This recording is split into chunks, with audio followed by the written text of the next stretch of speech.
Myślę, że sama idea algorytmów, które powodują, że dostęp do informacji mamy jakiś ograniczony, jest fajna. Natomiast są takie bańki informacyjne, które są, powiedziałabym, jednak zdecydowanie trwalsze. No i ja znowu będę bronić trochę stereotypów. To jest prowokacja? Tak. Tak myślałam.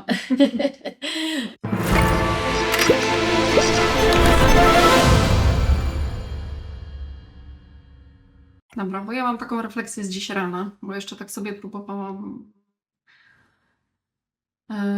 uporządkować pewne rzeczy, bo to jest bardzo szeroki temat. Bańka informacyjna.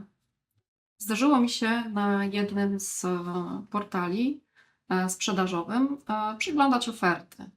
I dzięki temu kupiłam zegar, którego specjalnie nie szukałam, ale go kupiłam.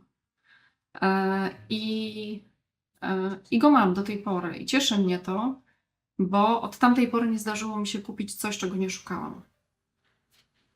A dlatego, że większość aplikacji i portali podpowiada mi, co lubię.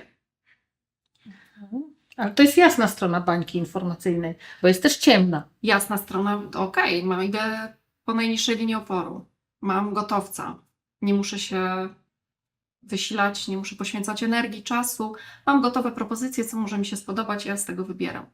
To jest ta jasna strona. Czy ona jest jasna? Nie wiem, bo to trochę rozleniwia. Nie chce mi się.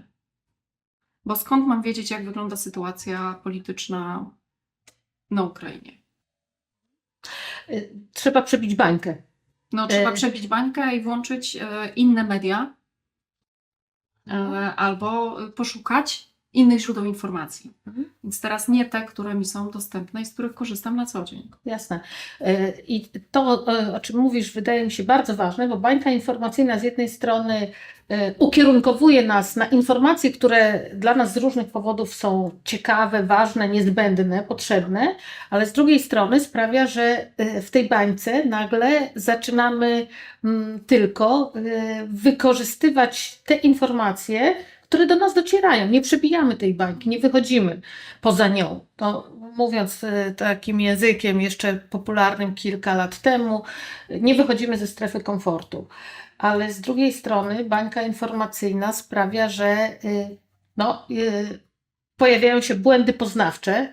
My, psycholodzy, o tym często też mówimy i staramy się to zrozumieć, choć też tkwimy w bańkach informacyjnych, że fałszujemy nieco rzeczywistość, tak? Odizolowując się od informacji, które są... Ale przyjemnie jest. Zdecydowanie, komfortowo. Przyjemnie jest komfortowo, bo nie muszę się stresować, że jest ktoś, kto myśli inaczej, albo ktoś, kto ma... Nie muszę się zastanawiać nad informacją, która nie do końca jest zgodna z tym, moimi przekonaniami.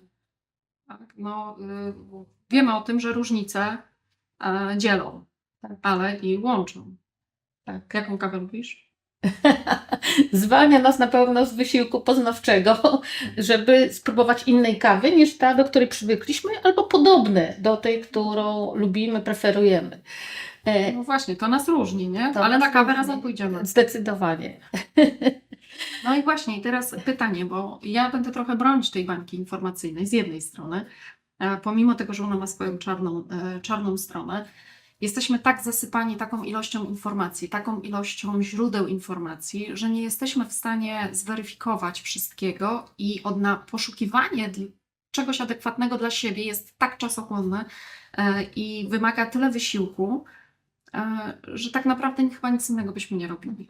To prawda, ten mechanizm ekonomii poznawczej sprawia, że nasz mózg, nie mogąc przetworzyć wszystkich docierających do nas informacji, tworzy pewne filtry. Bańka informacyjna jest jednym z tych filtrów, ale też dobrze mieć świadomość, biorąc chociażby pod uwagę też nasze preferencje polityczne, bo potem się okazuje, że jednak w bańce informacyjnej politycznej też tkwimy, nie przyjmując, nie tolerując i izolując się od informacji, które mogłyby nam jednak, powiedziałabym, nieco skomplikować obraz sytuacji, aczkolwiek dać nam szansę jednak takiego świadomego wyboru. Ciemna strona. Ja się zastanawiałam nad genezą w ogóle bańki informacyjnej, skąd ona się wzięła. Myślę, że to był zamysł marketingu. I to po to było stworzone. Te algorytmy są po to, żeby jak najwięcej kupować, jak najwięcej dostarczać ofert kupna i sprzedaży różnych przedmiotów. Ona niechcący stała się mechanizmem społecznym i psychologicznym i wykorzystywanym narzędziem przez właśnie między innymi polaryzację. Myślę, że sama idea algorytmów, które powodują, że dostęp do informacji mamy jakiś ograniczony, jest fajna. Że to jest fajne, że rzeczywiście dostajemy to, czego potrzebujemy na ten moment, jest to nam bliższe, a z drugiej strony nie powinno być to tak ścisłe, czyli jednak powinna być mniej szczelna, czyli pozwalać nam na otwieranie nowych horyzontów. Fajną interpretacją było też to, że tak jak zapoznawałam się z tematem, kontekst psychologiczny. Przecież my się zmieniamy na przestrzeni lat. Na podstawie doświadczenia, wyborów, autorefleksji, tego, co się z nami dzieje, wydarzeń, które nas dotykają. No i ta bańka, ten filtr, on jest aktualny przez jakiś czas tylko. On nie jest adekwatny. Ja nie ukrywam, że mnie wręcz czasem irytuje, że wchodząc na jedną stronę z czystej ciekawości albo przez przypadek klikając w stronę, potem dostaję reklamy z tej strony. To jest już uciążliwe. To jest ta ciemna strona mocy, bardziej taka jednostkowa. Nie mówiąc już tutaj o tych społecznych zachowaniach. No ale że to nie była intencja. Te algorytmy były stworzone głównie w kontekście marketingowym. Zdecydowanie. A teraz myślę, że zostaje to wykorzystywane. Tak, bo one już zaczęły żyć własnym życiem i osaczać nas i przestrzeń, w której funkcjonujemy, rzeczywiście staje się owszem, coraz bogatsza, ale ciągle bańką. Mówisz o tym, że warto, żeby ona nie była tak szczelna, warto wziąć pod uwagę, że też bańki się zmieniają, albo te bańki przechodzimy z jednej do drugiej. Natomiast są takie bańki informacyjne, które są, powiedziałabym, jednak zdecydowanie trwalsze i niepodobne na zmiany. No chociażby gdyby pójść krok dalej i odnieść się do tego, czym się posługujemy, mówiąc o stereotypach. Czyli tych uproszczonych obrazach różnych, tutaj przede wszystkim grup społecznych, bo dla nas psychologów to jest ten problem, że jednak ludzie, my, również psycholodzy, posługujemy się stereotypami, myśląc o kobietach, o mężczyznach, o osobach starszych, młodszych, o pracownikach fizycznych albo intelektualistach. No i ja znowu będę bronić trochę stereotypów, bo to jest ułatwienie życia. Ustalmy sobie. Nasz mózg chodzi na skróty. Jesteśmy wygodni, oszczędzamy energię, którą mamy. Więc te stereotypy są nam potrzebne. Owszem, one mają ciemną stronę mocy, zgadzam się z nim bardzo i jak najbardziej nie powinniśmy być ich świadomi. Korzystajmy z nich w sposób świadomy. Jednym ze stereotypów, których w ogóle nie byłam świadoma do tej pory, jest właśnie w mediach społecznościowych mem, który obejrzałam, ilustrację, jak wygląda tata prowadzący wózek z dzieckiem i jak wygląda mama prowadząca wózek z dzieckiem. Mamy jest to obowiązek.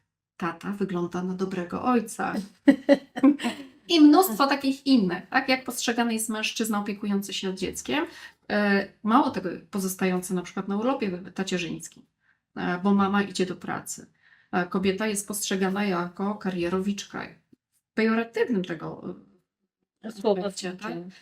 Jako właśnie ktoś, kto woli pracę zawodową, rozwój, niż macierzyństwo. Tata postrzegany jest jako mało męski, mniej męski. Tak? Już. Powiedziałaś o jasnych stronach, ale wskazujesz na te ciemniejsze, czyli No, pokazując jednak ograniczenia, które wiążą się z tym, że my się posługujemy stereotypami i powiedziałabym, bardzo ważnym zadaniem rodziców, nauczycieli, wychowawców, edukatorów jest uświadamianie sobie tego, jak stereotypy na nas oddziałują, skąd one znowu się biorą.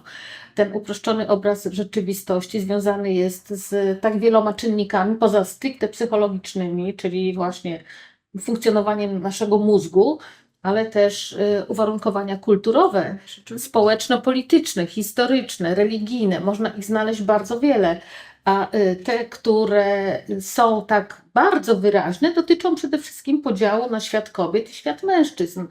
I zdecydowanie każda z płci ma swoje zadanie biologiczne do wykonania, natomiast to, że my żyjemy w XXI wieku i rzeczywistość bardzo mocno się zmieniła, jeśli chodzi o pełnione role przez kobiety i mężczyzny, wcale jednak nie zmieniło tego, że tak jak w XIX-XVIII wieku kobieta była, tak jak powiedziałaś, przeznaczona do roli dobrej mamy, dobrej gospodyni, a mężczyzna do utrzymywania domu, to dzisiaj przecież świat nam pokazuje, że są kobiety, które lepiej zarabiają od mężczyzn i są ojcowie, którzy są lepsi, jeśli chodzi o pełnienie takich zadań związanych z wychowaniem dziecka niż kobiety. No tylko teraz ta zmiana to jest ostatnie powiedzmy 50 lat.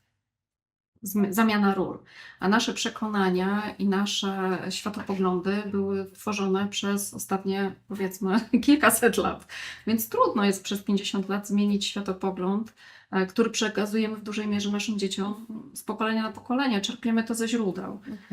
Patrzymy na to, jak wyglądała nasza rodzina pochodzenia, co robił tato w domu, co robiła mama w domu, jaką rolę pełniły dzieci, kto za co odpowiadał. I jeżeli wychodzimy z takiego domu, no to teraz trudno jest, wiemy o tej strefie komfortu, trudno jest wyjść z tego mechanizmu bez wsparcia z zewnątrz.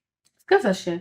Natomiast też ilu młodych, wykształconych ludzi żyjących w innej rzeczywistości ciągle pytani podtrzymują te stereotypy. Pytam studentów, jak jest oceniana kobieta, która jest alkoholiczką i mężczyzna społecznie. I oczywiście, no, mężczyzna, nazwijmy to, jest alkoholikiem i tak jest, Bo ma ale problemy. bo ma problemy i pije dlatego, że ma kiepską żonę na przykład, która go nie wspiera. Ale kobieta alkoholiczka jest od razu wyautowana i znajduje się na marginesie. No, spektakularny dla mnie przykład. Mężczyzna, który zostawia rodzinę, czyli żonę z dziećmi albo partnerkę z dziećmi, i kobieta, która odchodzi od mężczyzny z dziećmi. Zupełnie dwie inne opinie, dwa odmienne stanowiska. I takich przykładów pewnie można mnożyć.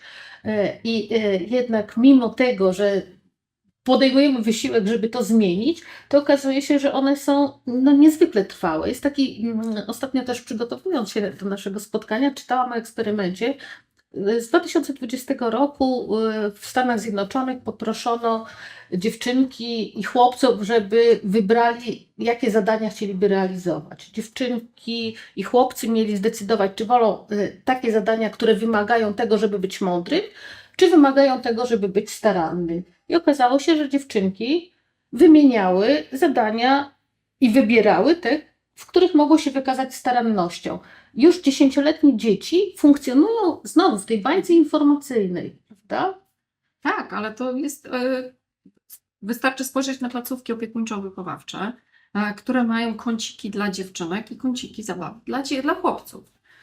To nie jest wymieszane, tylko one są rzeczywiście nawet kolorami układane. Co jest okrutne, bo jeśli zobaczymy chłopca na różowym rowerze, no to on wygląda no, dziwnie.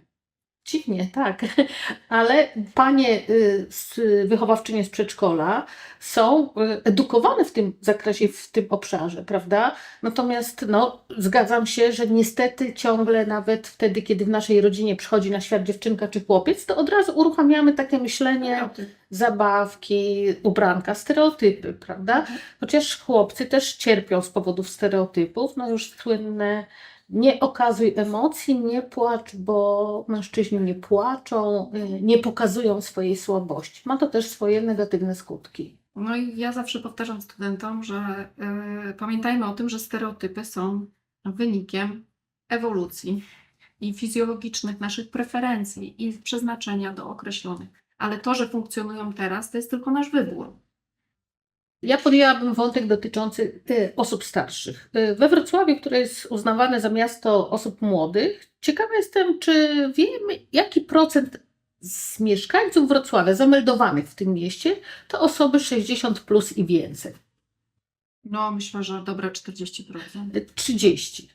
Ale jeśli chodzimy rano do supermarketu albo podróżujemy przez miasto środkami komunikacji miejskiej, no to rzeczywiście tam i 50 nawet, jak nie więcej osób to są osoby starsze. I takim wątkiem, który uważam też powinien być jeszcze mocniej wyakcentowany, jest właśnie stereotyp starszej kobiety i starszego mężczyzny. Kobieta 60-letnia jest traktowana jak osoba, która już w zasadzie najlepiej, żeby była na emeryturze, zajmowała się w ciepłych kapciach, wnukami i tak dalej. Natomiast 60-letni mężczyzna, nazwijmy to na rynku na przykład matrymonialnym, jest ciągle jeszcze atrakcyjną partią.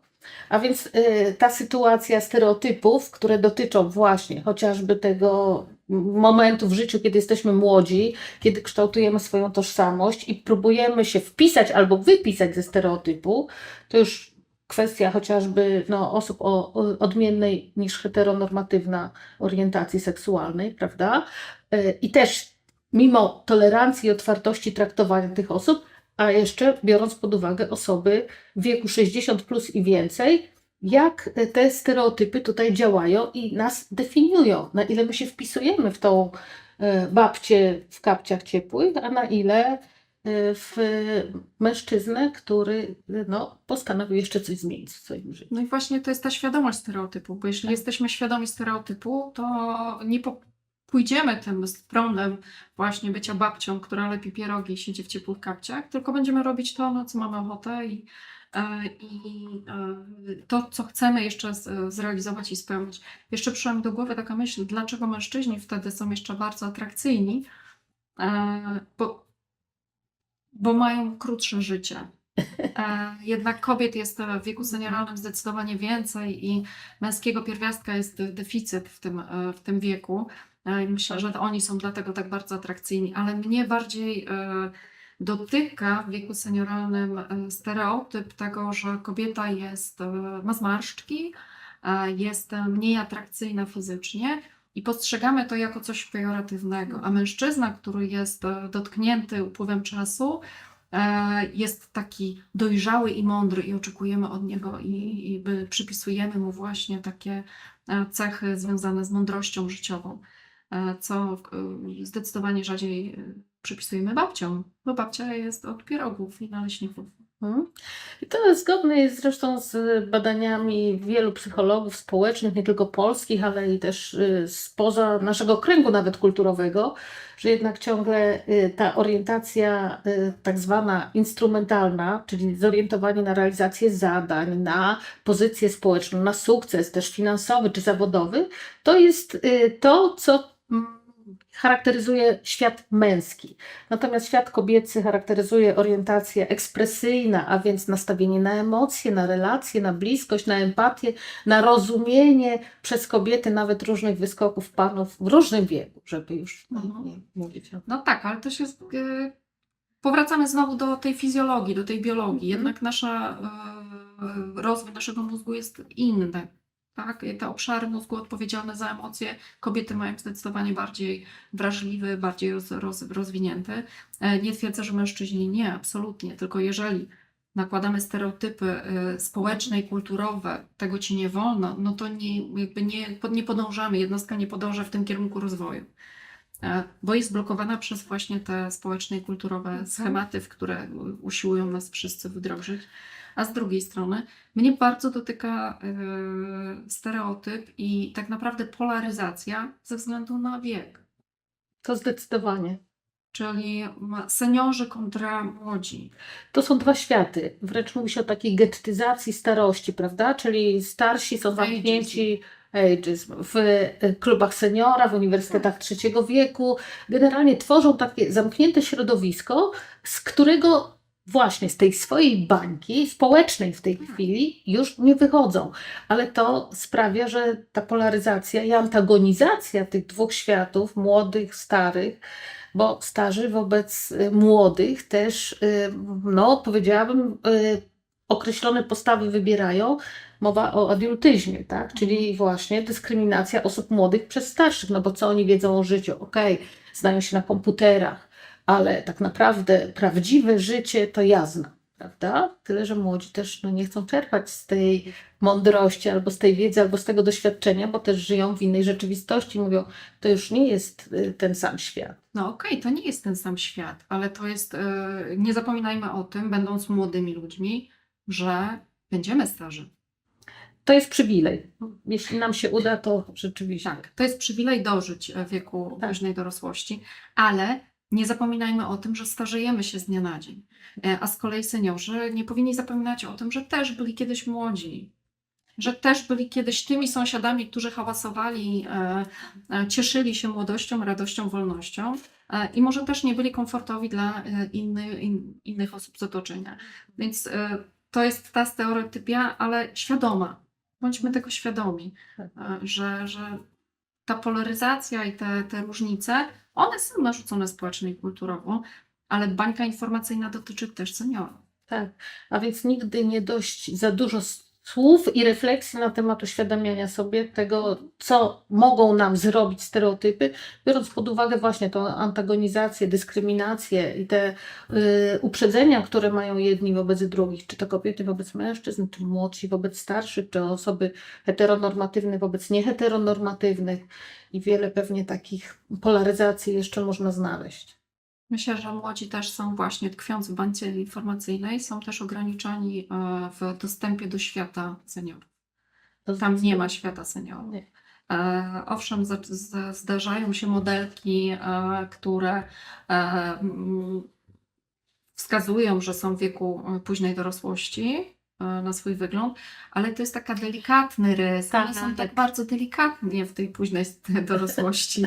One jakby jeszcze nie wkroczyły w ten element, albo życie ich tak bardzo oszczędziły, albo tak bardzo Zostały dobrze działają. tak, wykreowane, ale to jest właśnie takie, powiedziałabym, też tworzenie obrazu starości, który dopasowuje się do świata młodych. To nie jest świat osób starszych, które no, są różne, ale młodzi też są różni. Natomiast właśnie tworzenie takiego wyidealizowanego obrazu, na przykład modelek przepięknych, szczupłych, świetnie też przez makijażystów i kosmetyczki przygotowanych do sesji zdjęciowej, to nie jest prawdziwy świat I filtry. i filtry. Tak, i możemy być kimś, kim nie jesteśmy. I też myślę, że może to prowokować różne zachowania ze strony przynajmniej niektórych osób właśnie w wieku senioralnym, które chcą koniecznie być takie jak osoby młode, a więc udają kogoś, kim tak naprawdę nie są. I to jest też dzisiaj, myślę, problem chociażby no, osób starszych, które chcą zatrzymać młodość, kreując siebie na osobę 40 lat młodszą. Zamiast, powiedziałabym, właśnie wykorzystać te atuty, które daje im doświadczenie życiowe, daje im refleksja, dystans może do świata. No ale jeśli nie wiedzą o tych atutach, czyli nie mają do nich dostępu, bo są wykluczeni na przykład ze względów na brak dostępu do internetu, czy do świata wirtualnego chociażby, nie mają wspólnego tematu z młodymi. Tak. Czyli kolejny problem wykluczenia społecznego właśnie ze względu na funkcjonowanie w jakimś zamkniętym świecie. Ta bańka informacyjna, którą tworzą algorytmy, dotyczy głównie młodych albo aktywnych, tych, którzy korzystają z internetu, korzystają z mediów społecznościowych, no bo do nich to dociera. W inny sposób w życiu realnym nie ma algorytmów, ale jest bańka informacyjna. I właśnie wydaje mi się, że tą bańkę informacyjną tworzą stereotypy. I ta polaryzacja, tu mówiliśmy o ageizmie, o dyskryminacji, o różnicach między młodymi i starszymi osobami, czyli o seniorach, którzy sami tworzą swoją własną bańkę informacyjną, ponieważ to oni ograniczają się w określony sposób poprzez uznawanie stereotypów w dostępie do informacji. Czerpią informacje od źródeł im dostępnych, a to jest sąsiadka, koleżanka, spotkana na spacerze z psem inna osoba, ewentualnie prasa, którą czytają, chociaż wydaje mi się, że coraz mniej, i telewizja. To jest ich główne źródło informacji. Zależy jaka telewizja. I to jest też wykorzystanie właśnie Tak. bańki informacyjnej i algorytmów w kontekście młodych ludzi. Tak, bo też postęp i technologia sprawiły, że świat młodych osób to jest świat wirtualny. I ten świat jest często niedostępny dla osób starszych, które, tak jak mówisz, no, tkwią w zupełnie innej, nie tylko bańce informacyjnej, ale bańce też społecznej.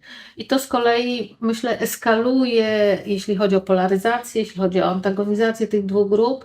I to może być też problemem, z którym zetkną się, no, nie wiem, przyszłe pokolenia, psycholodzy, żeby te światy jednak próbować połączyć, bo no, nie ma innej opcji, nie ma innego wyjścia, prawda, że żyjemy w jednej rzeczywistości. Jeśli coraz więcej jest osób starszych, no to chcąc nie chcąc, tak jak rozmawiamy ze studentami, młodzi psycholodzy, młodzi pedagodzy, oni sobie zapytani, czy wyobrażają pracę z osobami starszymi, mówią nie, oni chcą z dziećmi, z młodzieżą, zajmować się związkami, relacjami z ludźmi, ale świat osób starszych jest dla nich czymś, co zostało z ich myślenia o przyszłej pracy czy przyszłym zawodzie totalnie wyautowane.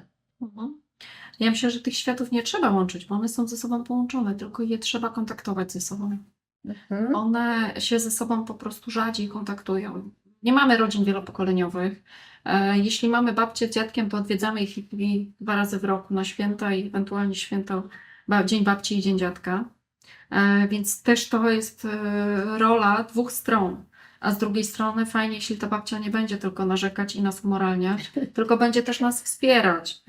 I poza tymi pierogami, naleśnikami i zupą pomidorową, będzie też dla nas takim wsparciem w aspekcie duchowym. I jako przyszli seniorzy powinniśmy pamiętać o tym, że każdy z nas musi doświadczyć na sobie pewnych rzeczy, żeby być mądrym. Żeby mądrość przekazana z innego pokolenia nie jest do przyjęcia i nie będzie naszą mądrością. Tak, i tym bardziej, że myślę, warto też uświadamiać sobie, że to, że żyjemy dłużej, nie oznacza, że będziemy dłużej młodsi, tylko że będziemy dłużej starsi. A też procesy, które związane są z fizjologią, ale związane są z kondycją, też samopoczuciem psychicznym, tak jak powiedziałaś, to nie jest konstans, to jest zmiana nieustannie zachodząca i warto też się do tego przygotować i warto to mieć na uwadze. Ale też wracając do wątku związanego z naszymi postawami wobec świata i rzeczywistości, to też zarzuca się osobom starszym, że to są osoby, które są negatywnie nastawione do siebie, do innych, że też wybierając pewne opcje, w tym też opcje polityczne, właśnie kierują się takim, to już prowokacyjnie powiem, najwyżej wytniemy, spiskową teorią świata, spiskową teorią dziejów, że trzeba uważać na wszystkich.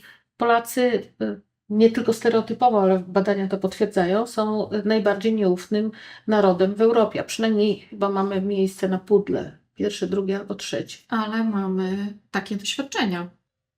No. Dlatego tacy jesteśmy. Więc może dobrze byłoby jednak pokazać tym młodym ludziom, że wygodne życie to nie jest to życie, które powinniśmy ubierać, bo rzeczywiste życie wcale nie jest wygodne, bo teraz trzeba się zderzyć z kimś, kto jest inny, kto myśli inaczej i nie wyrzucić go z grona znajomych, co można zrobić w świecie wirtualnym, tylko w świecie realnym trzeba się z tym kimś dogadać. To jest po prostu niezwykle trudne, bo ile takich konfliktów rodzinnych związanych z tym, że jedni mają takie preferencje polityczne, inni totalnie odmienne, sprawia, że generalnie na następnych świętach się nie spotykamy. I to dogadanie się, no to zdecydowanie jest wyzwanie. Powiem szczerze, nie mam za bardzo pomysłu, a mam takie doświadczenia w rodzinie. Ja mam pomysł. Ty pijesz czarną kawę, z tego co pamiętam, Tak. słodzoną. Tak, Ja piję gorzką z mlekiem. A mimo wszystko chodzimy razem na kawę. ale preferencje polityczne mamy podobne. Nie rozmawiałyśmy nigdy na ten temat. Ale wiemy. Mamy podobny światopogląd, rzeczywiście, ale czy to oznacza, gdybyśmy miały inny, że nie poszłybyśmy na kawę z kimś, kto ma inny światopogląd? Przecież jest tyle tematów, na które można rozmawiać. Czyli Jest omijać te grządki? Nie, pozwalać sobie na bycie innym. Pozwalać, ale to tolerancja jest tutaj potrzebna.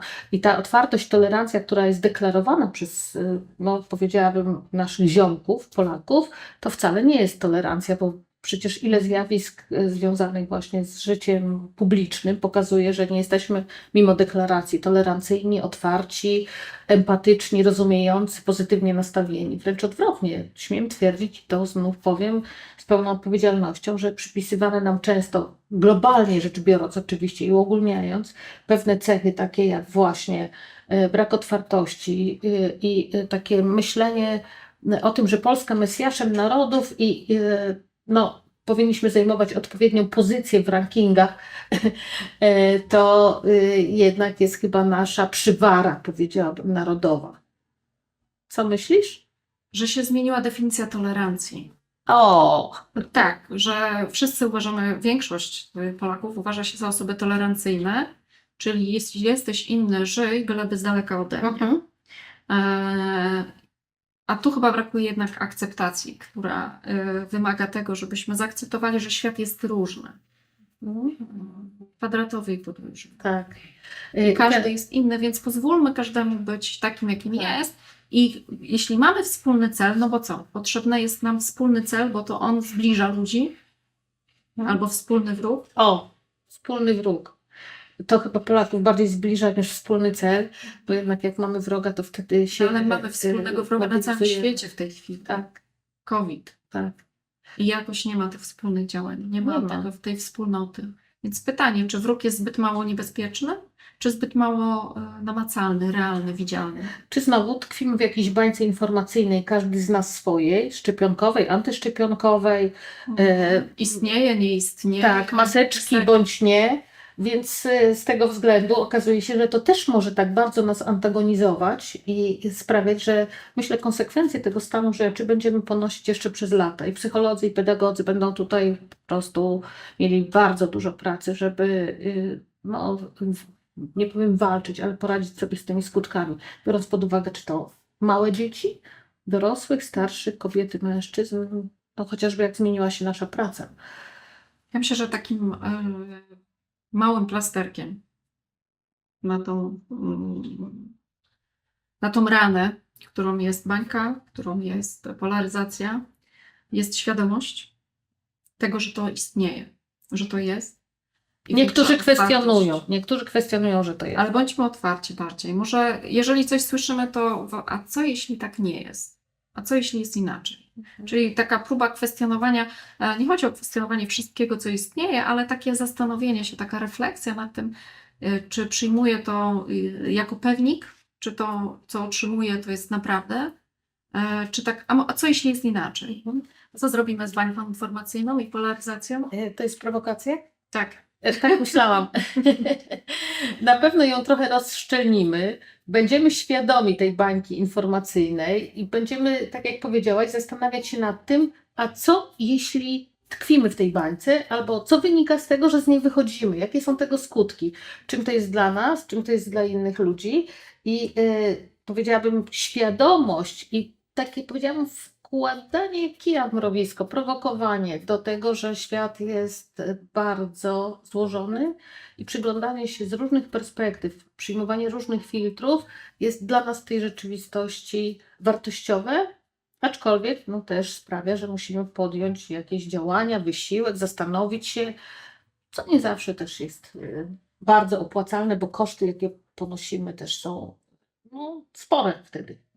A co zrobimy z bańką informacyjną? Co zrobimy? Wyjdźmy na świat. Wyjdźmy na ulicę, wyjrzyjmy za okno i wyjdźmy ze świata wirtualnego. Zobaczmy, jak wygląda świat rzeczywisty. On jest inny.